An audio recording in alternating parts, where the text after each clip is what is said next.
Today is 12th of November 2016. In the previous Dhamma talk, we did discuss about the conditionality and cause and effect. So when meditators attain purification of mind, in other words, the mind is free from mental hindrances and defilements, then meditators attain deep concentration.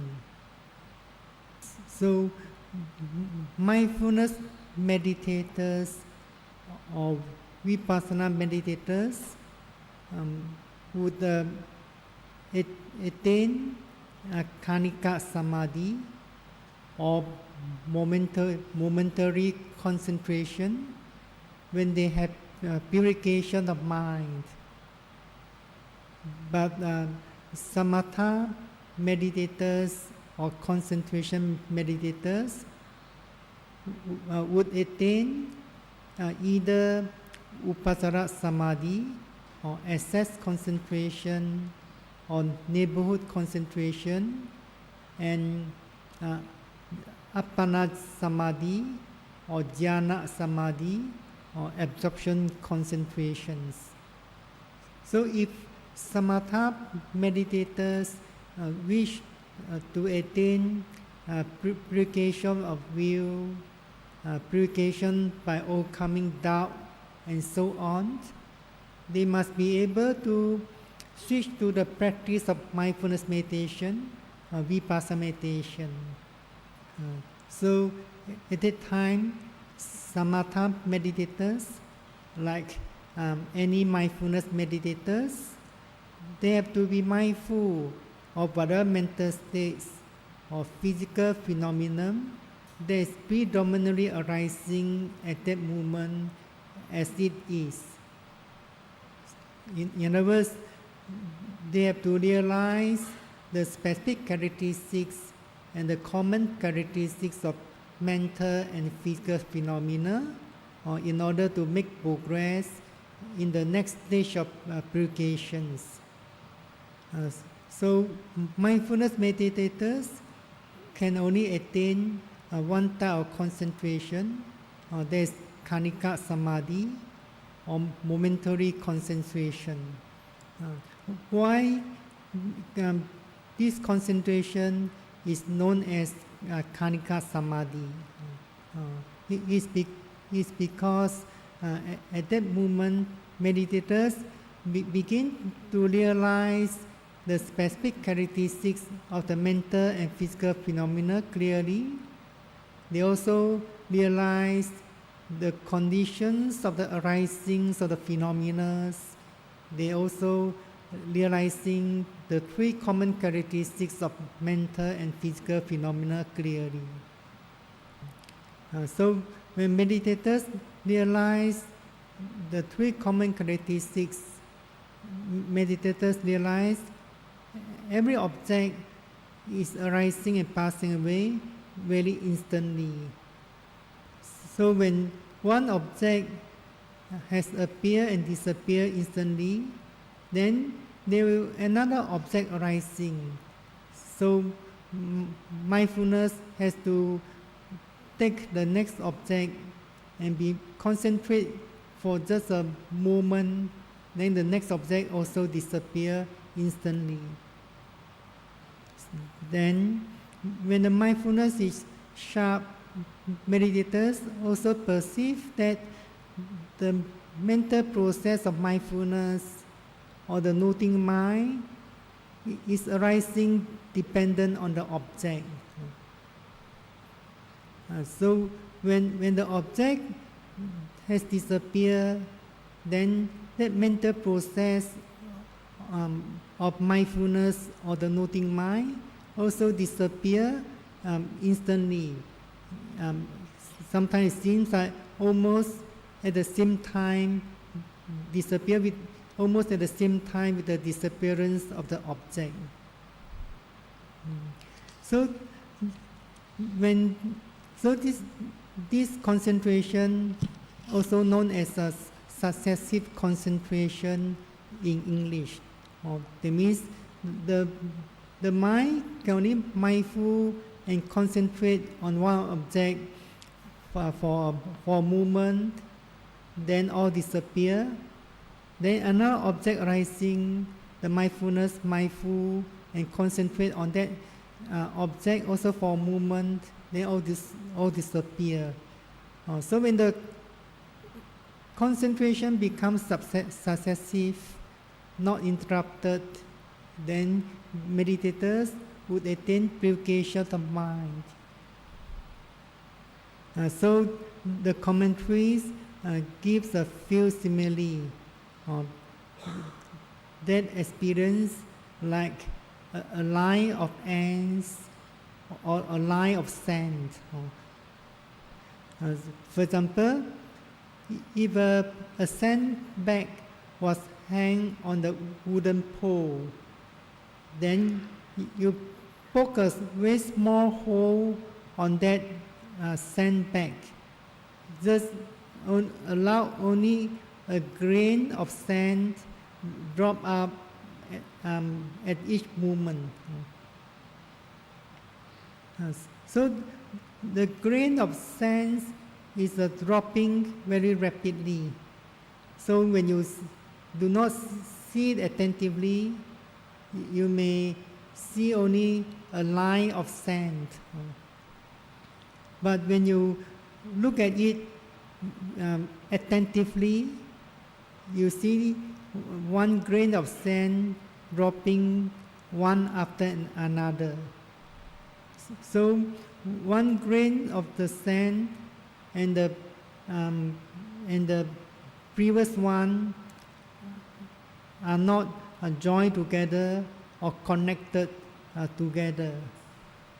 So they are seen as disconnected between one another. They are seen disconnected between one and another. So meditators need to develop deep concentration, Kanika Samadhi, in order to see the true natures of the mental and physical phenomena as they really are. So as long as you could not see both processes clearly, you may not able to see more progress. So one process is the object. The object or the phenomena could be a mental object or a physical object of a physical phenomenon. And the other process is a process of awareness or the noting mind. It's also known as a subject in English. So there is only a pair of processes that's arising and passing away at each moment. So when meditators are making progress in mindfulness and concentration, they will be able to realize the objects, for example, pain or thinking, or movements of rising and movements of falling, arising and passing away. But sometimes they could not see clearly the arising and passing away of the subject, or there's the awareness or the noting mind. So meditators have to realize that the noting mind or the awareness is arising dependent on the object.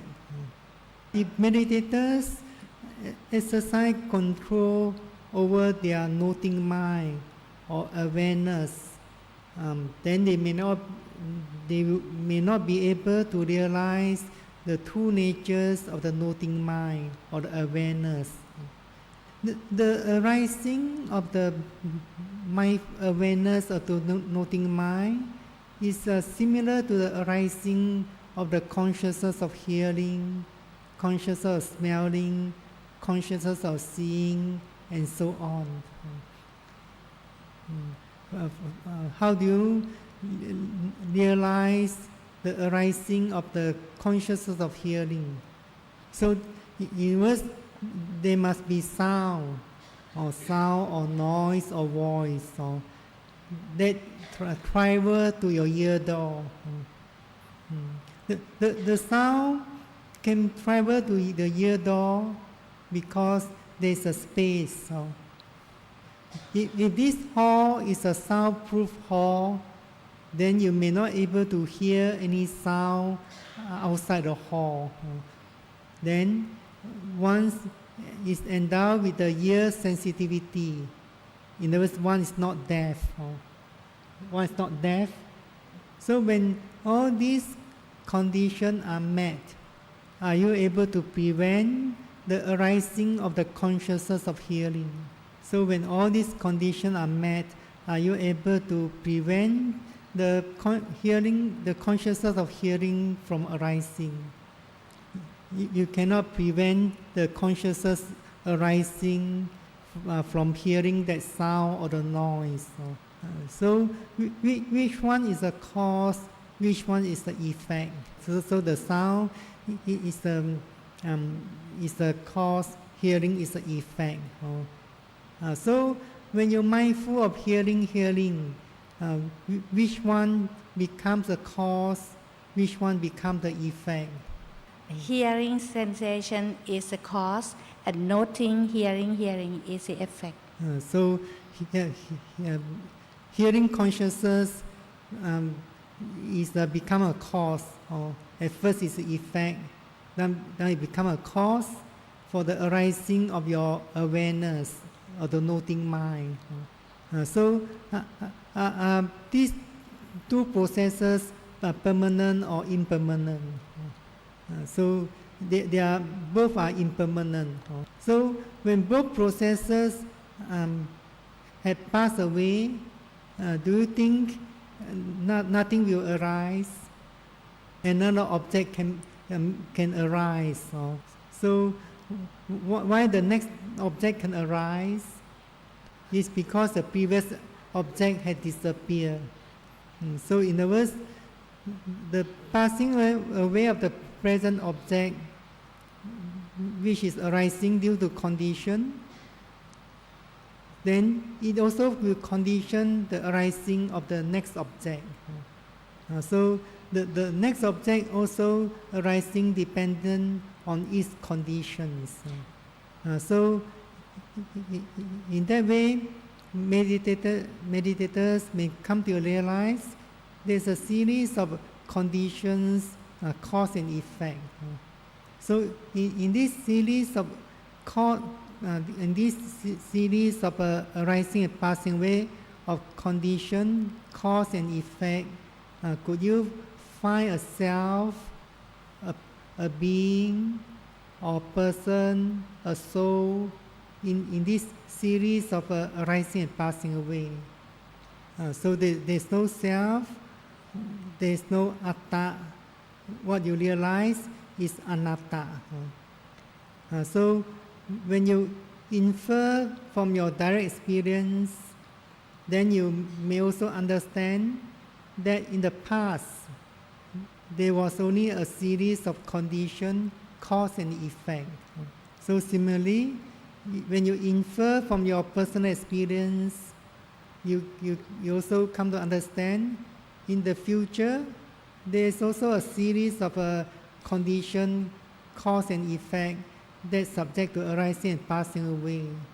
So in that way, you could overcome the doubt whether in the past was there a self exists, the doubt whether at this present there is a self exists, and doubt about the future whether there's a self will exist.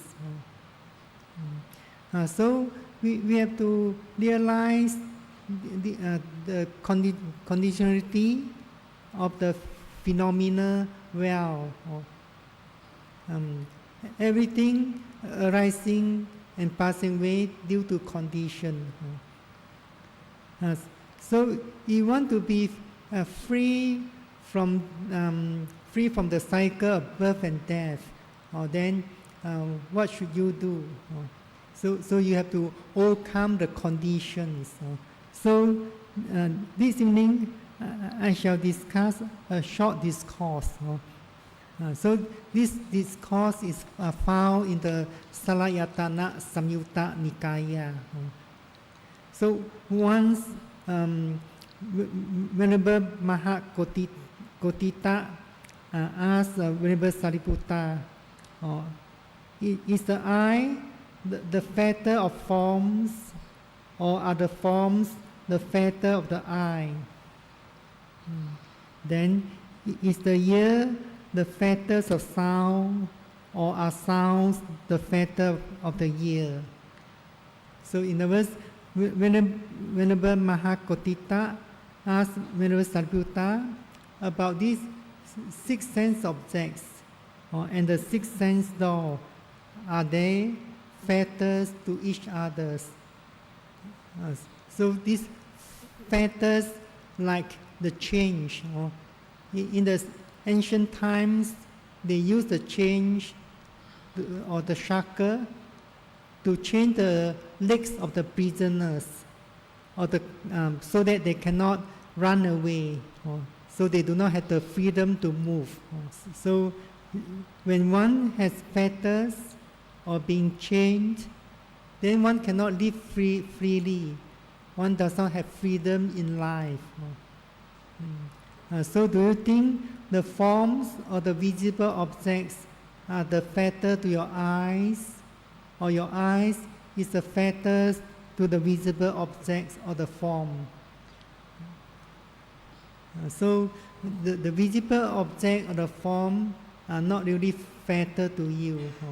Neither your eyes is a fetters to the visible objects.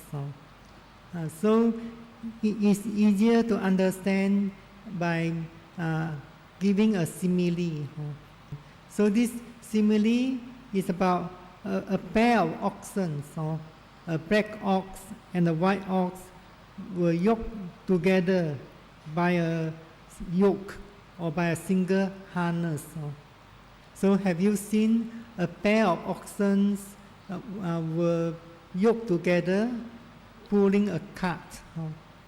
So what do you see on their neck? So on their neck there's this yoke or harness to bound them together. So it seems like they do not have freedom each other. So they are being bound together by this yoke. So when you remove the yoke, then what will happen? Then they both can walk freely individually. So similarly, the eye is not the fetters of the forms of the visible objects, nor the forms are the fetters of the eyes. So dependent on both. It means the visible objects and the eyes, or the sound and the ear, then these fetters of desire and lust arise. So this desire and lust or kama raga samyojana is a fetter that cause you to experience suffering or create unwholesome karma and born into the samsara again and again. So if the sound is the fetter of the ear, or the ear is the fetter of the sound, then the scriptures say that the living of this holy life could not be decent for the complete destruction of suffering. So the scriptures say if the sounds are the fetters of the ear, or the ear is the fetters of the sound, then this living of holy life could not be discerned for the complete destruction of suffering. Could not be discerned. Discern means that it is not possible to understand that we can attain complete destruction of cessation of suffering.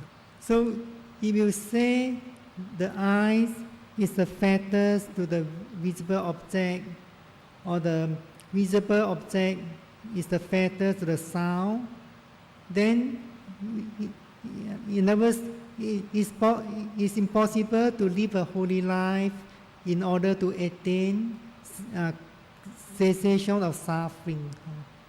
But because the desire and lust that arising dependent on both, because of this dependent condition, that's why living a holy life or the practice of holy life is possible in order to attain cessation of suffering. So the scripture explains further, like the Buddha. The Buddha also has a pair of eyes. The Buddha also see the form or the visible object with the eyes. But there's no desire and lust arising. It's because the Buddha is well liberated in the mind. So similarly, the Buddha also has a pair of ears. The Buddha also hears sound, noise, yet there is no desire and lust, because the mind is well liberated. So similarly, when there's a smell, there's a taste, when there's a touching or contact of the body, when the mind is cognizing mental object, there is no desire and lust arising, because the mind is well liberated. So here, well liberated in mind means all the mental defilements had been uprooted by all the 4 stages of path knowledge. So if you wish to attain these 4 stages of path knowledge in order to uproot all the mental defilements, then what should you do? You have to live a holy life. Here the meaning of living a holy life actually refers to the practice of the middle way, the Noble Eightfold Path. So you have to develop the Noble Eightfold Path. In other words, you have to develop all the 8 factors of the path. So if you do not develop the Noble Eightfold Path, it's not possible to remove the conditions. So these conditions, internal or external, the condition is just internal. So if this condition is not removed, then you will create more and more karma, or more and more new karmas. So when you have the desire or lust for sensual pleasures, for example, in the Deva world, then you may doing all kinds of wholesome deeds, dana, sila, with the wish or aspiration to be born in the Deva world. So you may be enjoying a lot of sensual pleasures in the Deva world, but the span of life in the Deva world is not permanent. And due to desire and lust, one can create unwholesome karma, or that cause a person born in the states of loss again, or in other words, the apaya world. So in the way, worldlings means a putujana, you'll be going round and round again in these in various realms or in the cycle of birth and death. So only by practicing the four foundations of mindfulness, then you are able to fully develop the Noble Eightfold Path. As you know, one of the factors of the path is right mindfulness. So right mindfulness, samasati refers to the practice of four foundations of mindfulness. If you choose only one of the foundations to practice, your practice is not complete. As you know, there are varieties of mental and physical phenomena. They are arising from one moment to next moment. Or you cannot choose your phenomenon that you want to be mindful. So even when you have not yet attained very deep concentration, sometimes you are able to see or realize that the mindfulness appear with the strongest object. So you have no choice but just be mindful of that strongest object. So sometimes meditators also confuse of this meditation with or called karma. Confuse this way of meditation with karma. There's one time a yogi came to discuss with me about his practice and experience. He had a lot of mental states or thoughts. So some mental states are pleasant, some mental states are very painful. For example, he had memory of the past, being deceived by good friends or being cheated by friends in his business. So when such memory arising, then let's say arising in your mind, how do you feel? You may have dosa arising. So when dosa has arising, is the mind is happy or suffering? Is suffering. So if you are a mindfulness meditators, what should you do?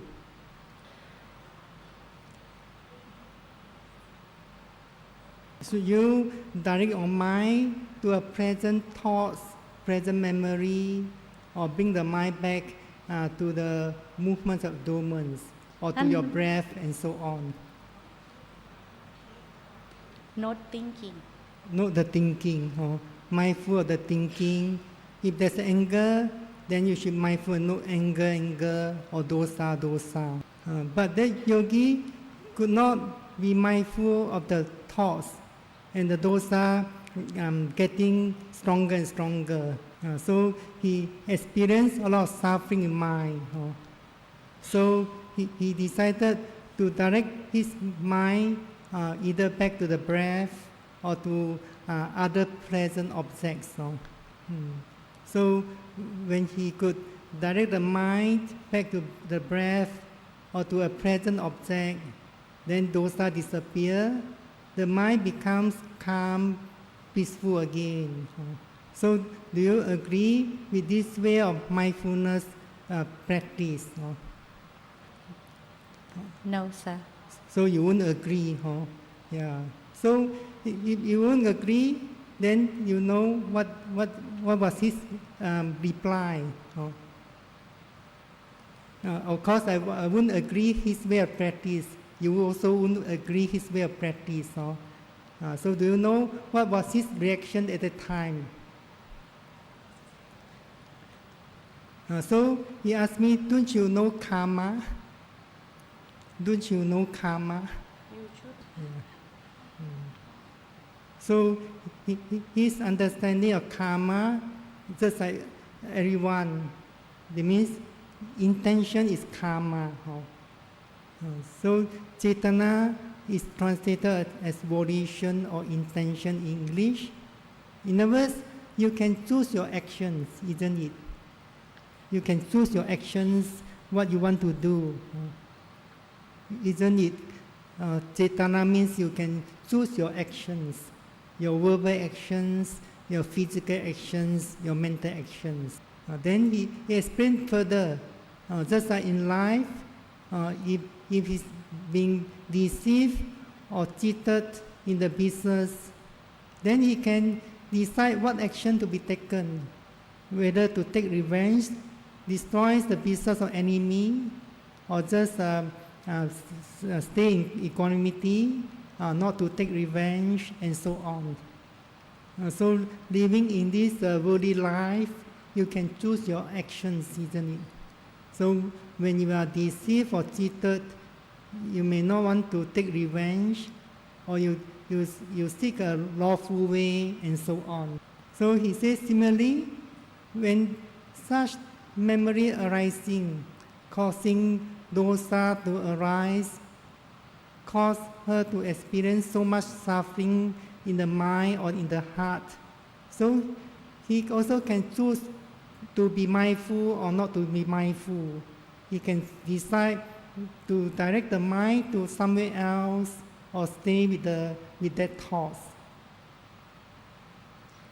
So if he can direct the mind or the mindfulness to the breath, to a present object, then the mind becomes calm, concentrated again. So besides, he could gain calmness or concentration at that moment. Or what else can he gain by directing the mind back to the breath or to a present object? So maybe he only experienced calmness, peacefulness, concentration at that moment. Do you think he could gain wisdoms? Could he gain any wisdom if he doesn't mindful of that mental states, but directing the mind back to the breath or to the present objects? So he cannot gain wisdom. What he can only experience is calmness, peacefulness, or concentration. So that's why the way of mindfulness meditation is to face with the phenomena. So in the ultimate sense, we can say we do not have the choice. It's a anatta also, because that mental state arising by itself, and the awareness also arising, noticing that mental state. But when there's an atta involved, atta means the feeling of I, my feeling, then because of this idea of I, my feeling, I want present feeling, then one would direct the mind to somewhere else, or to the breath, or to the present objects. So when meditators can mindful of the mental state well, actually they can learn a lot from their own mental states. So sometimes we say karma is your teachers in your life. So whether your teacher is a very cruel teachers or kind teachers, depending on your karma. So that's why it's important to live a holy life. So to live our way of living should be guided by this Noble Eightfold Path. And to fully develop the path, we have to practice the four foundations of mindfulness. So when you practice the four foundations of mindfulness, you need to put effort. If your effort is weak, then you may not be able to mindful constantly, continuously. And when mindfulness is weak, it's also important or helpful to the practice by uh, using the technique of mental noting or mental labeling. So when mindfulness becomes more and more attentive, energetic and precise, then it sustains for a longer and longer period of time. Then meditators would attain deep concentration. Then during the practice of mindfulness meditation, one of the factors of path, right thoughts, has the function of directing the mind to the object. So these factors of right thoughts is quite similar to the function of vitakka, leading the mind to the objects again and again. So it doesn't involve any kinds of thinking or contemplating the Dharma or contemplating that the phenomena are impermanent, suffering, no self, and so on.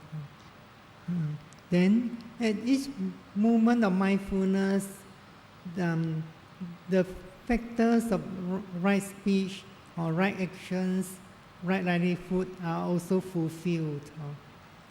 So only when concentration becomes deeper and deeper, and the mind is free from mental hindrances and defilements, then insight knowledge arises. So when insight knowledge arises and rightly understand the true nature of mental and physical phenomena as they really are, so this is known as right understanding.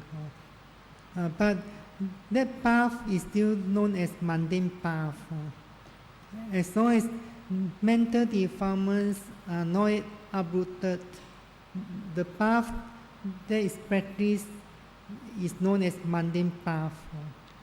So when meditators keep on striving to develop mindfulness, concentration, and insight knowledge, then they would make progress to a higher and higher stages of insight knowledge. So eventually, meditators would attain the supramundane path, or that consists of the 4 stages of path knowledge. So that path knowledge has the power to remove the fetters or samyojana or the kilesa or mental defilements. So when all defilements are uprooted, then there's no more condition that subject one to be born in the samsara again and again. So in brief, we have to remove all the fetters, samyojana, or mental defilements.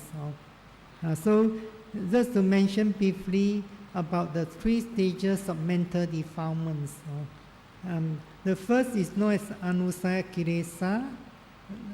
It's translated as latent defilements. So when there's a condition, these latent defilements will be manifested in the mind, then it's known as pariyuttana kilesa. So when one could not control the pariyuttana kilesa, then there will be outbursts of these defilements. So when there's outbursts, then it would reach the 3rd stage that's known as vitikkamma kilesa. So the defilements is so strong that cause a person to violate the moral conducts, for example, killing or taking what's not given, and all kinds of evils. So the purpose of practicing the holy life is to overcome these 3 stages of mental defilements.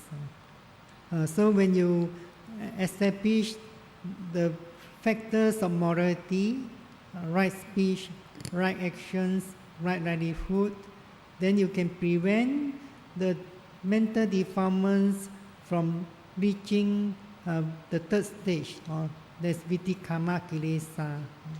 when you develop concentration, then you could overcome the pariuttana kilesa. You can prevent the defilements from arising. But it's not possible to remove the anusaya kilesa by concentration. We can only remove anusaya kilesa when we attain the supramundane wisdoms. So when you can only gain supramundane wisdoms when you attain the supramundane path. So no one can give you these wisdoms. No one can give you this wisdom. So that's why the Buddha say, you yourself have to put forth effort to develop the path. Similarly, you are practicing here with other meditators. You are actually alone. You yourself have to put forth effort to develop mindfulness, concentration, insight knowledge of wisdoms. Other meditators also have to put their effort to develop mindfulness, concentration, insight knowledge of wisdoms. So if you do not have the aspiration to do that, then you may not be able to do well. Or if you are engaged in talking conversations, then you may not be able to gain mindfulness, concentration, and insight knowledge. So you do not have to look at other meditators or compare yourself with other meditators. You should put forth effort to practice constantly or striving constantly. In other words, we should be inspire each other with our efforts. So I wish you rightly understand the teachings of the conditionality, the right way of the practicing of the Satipatthana meditations, and put forth effort so that you have more and more constant mindfulness, deeper and deeper concentration, and clearer insight knowledge, so that eventually you could realize your spiritual goal and attain cessation of suffering.